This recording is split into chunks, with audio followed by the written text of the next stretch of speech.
आज लोक आस्था का महापर्व छठ है। इस दिन सूर्य देवता की पूजा का विशेष महत्व होता है। आज 7 नवंबर कार्तिक शुक्ल पक्ष की षष्ठी को डूबते हुए सूर्य अर्घ्य दिया जाएगा। फिर अगले दिन यानी 8 नवंबर को सुबह उगते हुए सूर्य को अर्घ्य देकर व्रत का समापन होगा। भगवान सूर्य जिन्हें प्रत्यक्ष देवता और पंचदेवों में एक है, उन्हें आमतौर पर जब सुबह वे उगते हैं तो जल चढ़ाने की परंपरा है। लेकिन छठ ऐसा पर्व है जिसमें डूबते हुए सूर्य को अर्घ्य दिया जाता है। हिंदू धर्म में छठ पूजा का विशेष महत्व है। हर वर्ष छठ महापर्व 4 दिनों तक मनाया जाता है। कार्तिक माह के शुक्ल पक्ष की चतुर्थी तिथि से लेकर सप्तमी तिथि तक छठ का पर्व चलता है। छठ महापर्व के पहले दिन नहाय खाय, दूसरे खरना, तीसरे दिन सूर्यास्त के समय सूर्यदेव को अर्घ्य और छठी माता की पूजा करने के बाद आखिरी दिन सुबह उगते हुए सूर्य को अर्घ्य देकर व्रत का समापन होता है। इन 4 दिनों के महापर्व में छठ के तीसरे दिन को सबसे खास माना जाता है। छठ का त्योहार सभी कठोर व्रतों में एक माना जाता है। इसमें माताएं अपनी संतान की लंबी आयु, अच्छी सेहत, सुख समृद्धि के लिए व्रत के कठोर नियमों का पालन करते हुए व्रत रखती हैं और विधि विधान के साथ छठी माता और सूर्यदेव की पूजा व अर्घ्य देती हैं। छठ का तीसरे दिन व्रती महिलाएं अपने परिवार वालों के साथ एकत्रित होकर किसी पवित्र नदी या तालाब के किनारे सूर्यास्त के समय पानी में उतरकर सूर्यदेव का अर्घ्य देकर भगवान सूर्य और छठी माई की सुख समृद्धि की कामना करती हैं। छठी मैया कौन है, आइए जानते हैं।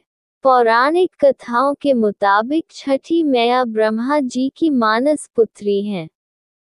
ये सूर्य देव की बहन भी मानी जाती हैं। छठ व्रत में षष्ठी मैया की पूजा की जाती है, इसलिए इस व्रत का नाम छठ पड़ा।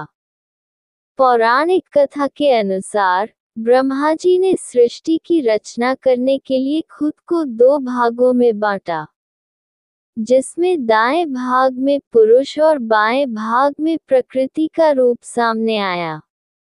माना जाता है कि सृष्टि की अधिष्ठात्री प्रकृति देवी के एक अंश को देवसेना कहा जाता है।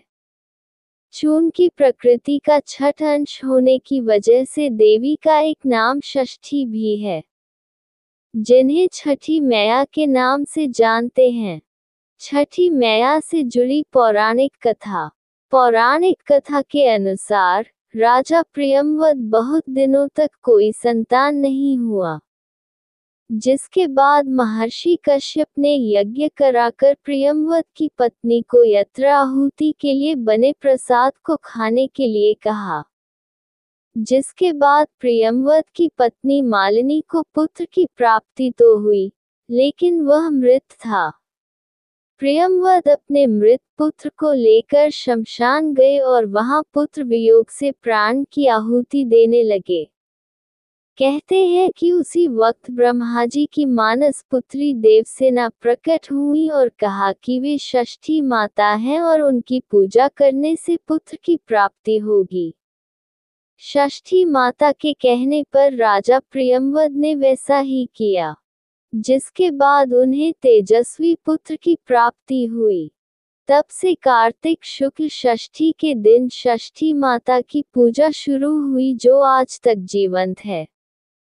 कहा जाता है कि लंका पर विजय प्राप्त करने के बाद कार्तिक शुक्ल षष्ठी तिथि को माता सीता और भगवान श्री राम ने छठ का व्रत रखा था और सूर्य देव की पूजा की थी।